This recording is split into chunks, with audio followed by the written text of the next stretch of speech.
روزہ کس پہ فرض ہے؟ امیروں پہ کہ غریبوں پہ؟ کہنے نے میں تو کام ہی میرا تو کام ہی محنت مزدوری والا، میں کیسے روزہ رکھوں؟ میں تو دیہڑی لگاتا ہوں تو روزہ کیسے رکھوں؟ میں نے نہیں کسی حدیث میں پڑھا کہ روزہ وہ رکھے جو دفتر میں بیٹھتا ہے۔ صحابہ کے زمانے میں تو دفتر ہوتے ہی نہیں تھے، کسی جگہ نہیں لکھا ہوا روزہ وہ رکھے گا جو اے سی میں بیٹھتا ہے، تب تو اے سی تھے ہی نہیں۔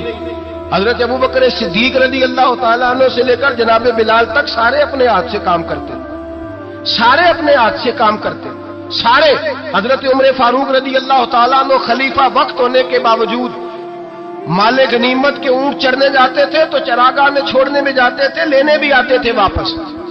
سارے لوگ اپنے ہاتھوں سے مشقت والے کام کرتے۔ حضرت بلال مزدوری کرتے، سلمان فارسی مزدوری کرتے، مقداد مزدوری کرتے، صحابہ مزدوریاں کرتے، روزے رکھتے۔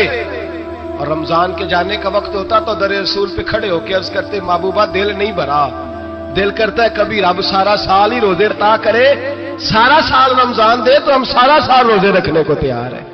جذبہ تھا، طاقت تھی، ہمت تھی۔ آج نوجوان لڑکا ہے کہتا ہے مجھ سے بھوک برداشت نہیں ہوتی۔ میرے بھائی رب بیماری لا دینا، اللہ سے دعا مانگے اللہ شفائے عطا فرمائے، اور دعا کرے اللہ آزمائش سے محفوظ فرمائے۔ آپ یقین کریں میں نے لوگوں کو دیکھا ہے حلق سے قطرہ نہیں اترتا، خوراک کی نالی لگی ہوئی ہے، اعلیٰ غذائیں پکی ہوئی پڑی ہے، عرش کا مالک کہتا ہے میں تیرے حلق سے گزرنے نہیں دوں گا، قانون بن گیا۔ میں نے دیکھا ہے ڈرپ پہ لوگ زندہ ہے، بوتل لگی ہوئی ہے گلوکوز کی، گزارا چل رہا، اعلیٰ غذائیں پڑی ہیں، لاکھوں روپیہ تجوری میں پڑا ہے۔ مالک کہتا ہے تو نہیں کھا سکتا تو وہ کھانے نہیں دیتا، نہیں کھانے دیتا۔ ایک شخص یورپ کے علاقے کا، میں کسی کالم نویس کا پڑھ رہا تھا، وہ کہتا ہے میری خربوں میں جائیداد ہے لیکن میرے معدے میں ایسی تکلیف ہے کہ میں آٹے کو چھان کر جو اوپر سے بورا نکلتا ہے صرف وہ کھا سکتا ہوں، اس کے علاوہ میں کائنات کی کوئی نعمت کھا نہیں سکتا۔ اور میرے بھائی وہ جب چاہے تو بڑے بڑے کھانے کھانے سے تجھے روک دے، تیرے دانت چبانے کے قابل نہ رہے، زبان نگلنے کے قابل نہ رہے، معدہ تیرا ہضم کرنے کے قابل نہ رہے، وہ جب چاہے تو جو مرضی کر لے۔ وہ کہتا چل تو میری مرضی پہ چلنا، ایک مہینہ میرے کہنے پہ نہ کھا، ایک مہینہ میرے کہنے پہ نہ کھا، تو یا اللہ تو کیا کرے گا؟ فرمایا صوم تصحو، میرے نبی پاک نے فرمایا تم روزے رکھو اللہ تمہیں صحت عطا فرما دے گا، اللہ تندرستیاں دے دے گا، شفائیں دے دے گا۔ تم روزے رکھو اللہ تمہیں، سبحان اللہ، اللہ تمہیں، اللہ طاقت دیتا ہے، ہمت دیتا ہے، اللہ ہمت دیتا ہے۔ میں نے دیکھا ہے، میں نے بزرگوں کو دیکھا ہے، ضعیف لوگوں کو دیکھا ہے، کمزور لوگوں کو دیکھا ہے، میں نے دیکھا ہے روزے رکھتے ہوئے، مزدوروں کو دیکھا ہے روزے رکھتے ہوئے۔ میں اپنے ابا جی کو کہتا ابا جی اتنی سخت گرمی اور مزدوری آپ کرتے اور مزدوری کے عالم میں روزہ رکھتے تو کہتے پتر روزہ کی آندا ہے، روزہ کدوں کو جاندا ہے، روزہ اپنی جگہ تے مزدوری اپنی جگہ ہوتے۔ اور کئی دفعہ مینوں فرمان لگے مینوں یاد سمجھ کوئی نہیں لگتی، پتہ نہیں روزیاں چ اللہ طاقت کتوں دے چھڑدا ہے، نہیں زیادہ کام بھی زیادہ کریدا ہے تے روزہ بھی بھائی صوم تصحو، میرے مصطفیٰ نے فرمایا تو روزہ رکھ اللہ تجھے صحت عطا فرما دے گا۔ محبوب پاک صلی اللہ علیہ وسلم فرماتے جس نے جھوٹ نہیں چھوڑا، غیبت نہیں چھوڑی، برائی نہیں چھوڑی، اللہ کو اس کے بھوکے پیاسے رہنے کی کوئی ضرورت نہیں۔ وہ کاہے کا رکا ہے جب کوئی کام تو اس نے اللہ کی رضا والا کیا نہیں۔ روزہ رکھ کے دغا کر رہا ہے، روزہ رکھ کے جھوٹ بول رہا ہے، روزہ رکھ کے کم ماپ رہا ہے، تول رہا ہے، دھوکہ دے رہا ہے، رشوت لے رہا ہے، فراڈ کر رہا ہے، حرام کا مال اکٹھا کر کے کہتا ہے اس میں سے چلو 10 دیگیں بھی پکا دیں گے۔ وہ بھائی جو کام اللہ نے تجھے کرنے کو حکم دیا تھا جب تو وہ بجا ہی نہیں لا رہا، مقصد روزہ ہی تو حاصل لعلکم تتقون، روزے کا مقصد یہ ہے کہ تو پرہیزگار ہو جائے۔ میرے نبی پاک علیہ الصلوۃ والسلام کی بارگاہ عالی مرتبت میں 2 عورتیں آئیں، یہ چیزیں کھا لو، کہنے لگی محبوبہ ہم نے روزہ رکھا ہوا ہے۔ فرمایا نہیں تمہارا تو روزہ نہیں ہے، حضور رکھا ہوا ہے روزہ، سحری سے لے کر اب تک کچھ نہیں کھایا، شام تک بھی نہیں کھائیں گی۔ محبوب نے فرمایا ذرا کہہ تو کرو، الٹی تو کرو۔ کہہ کی تو ان کے حلق سے خون بھی نکلا اور گوشت کے لوتھڑے بھی نکلے، پھوٹیاں بھی نکلی۔ نبی پاک نے فرمایا وہاں بیٹھ کے تم نے اپنے جاننے والوں کی غیبت نہیں کی، چغلی نہیں کھائی؟ خاموش ہو گئی، گردنیں جھک گئی۔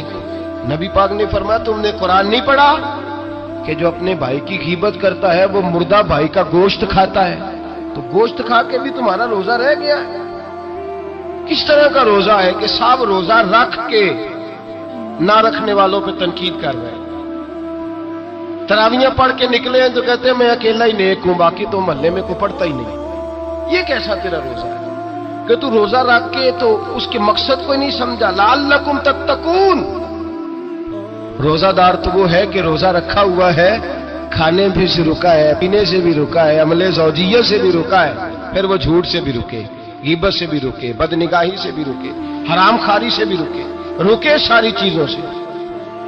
یہ بتلائیے کہ روزے کی حالت میں اپنی بیوی کے پاس جانا منع ہے تو غیر محرم کو دیکھنا جائز ہے؟ ہمارے ٹی وی پہ میں نے پہلے بھی کہا تھا کہ ہم ٹھیکیدار اور ذمہ دار نہیں ہیں مذہب کے۔ یہاں ہمارے آنے سے پہلے بھی کوئی بیٹھا تھا، ہم مریں گے تو یہاں ہم سے بڑے بڑے نیک لوگ بیٹھے ہیں، کوئی بندہ ذمہ دار نہیں ہے۔ بڑے بڑے کج کلا، صاحب جبہ و دستار، بڑے بڑے صاحب بصیرت، آئمہ، فقہا، علماء، زعماء، نقبا، صوفیاء، اولیاء، غوث، کتب، ابدال، اوتاد، کتب الاقطاب، جانے کون کون آئے، علماء آئے، مفسرین آئے، محدثین آئے، گزر گئے۔ ہم تو خاک نشین لوگ ہیں، تھوڑا کام کرنے والے، تھوڑی صلاحیت رکھنے والے۔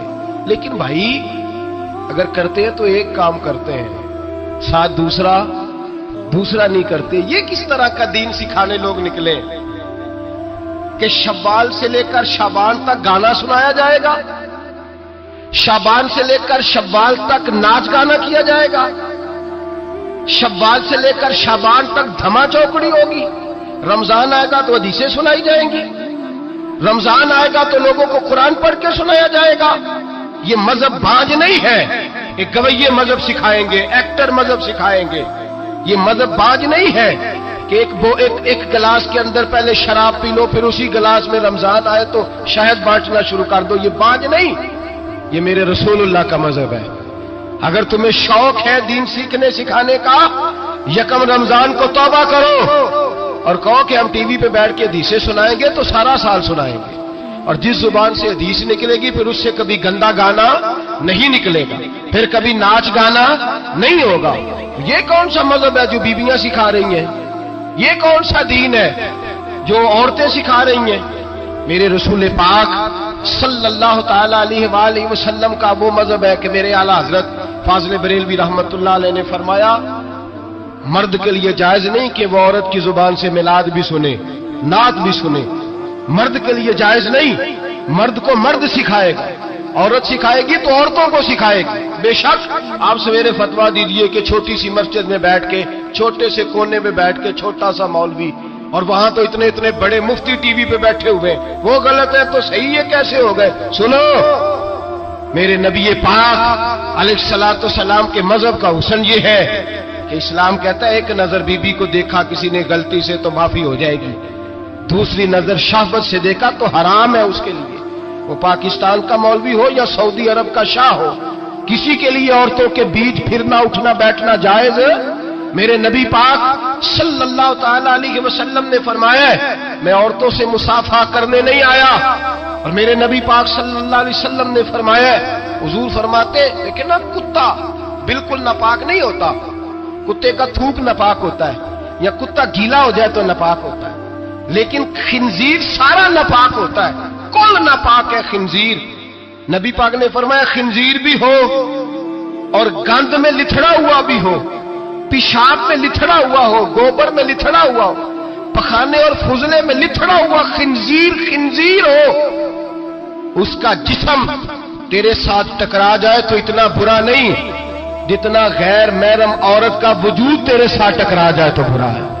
اس حد تک میرے نبی پاک صلی اللہ علیہ وسلم اور گنبد کے معاملے میں فتویٰ دینے والے، یا رسول اللہ کہنے پر کفر کا فتویٰ دینے والے اور بڑی بڑی باتیں کرنے والے خاموش کیوں ہو گئے؟ یا ایھا الذین آمنوا لا تتخذوا اليہود والنصارى اولیاء، رب فرماتا ہے یہودیوں اور عیسائیوں کو دوست نہ بناؤ، یہ تمہارے دوست ہو سکتے، یہ تمہارے سجن ہو سکتے؟ جب عرش کا مالک کہہ رہا ہے سجن نہیں ہو سکتے تو دوستی کی بات کیسے بڑھا رہا ہے؟ یا رسول اللہ ہمارے سجن کون ہو سکتے ہیں؟ فرمایا تمہارا دوست وہ ہو سکتا ہے جو محمد عربی کا غلامی کرنے والا ہو،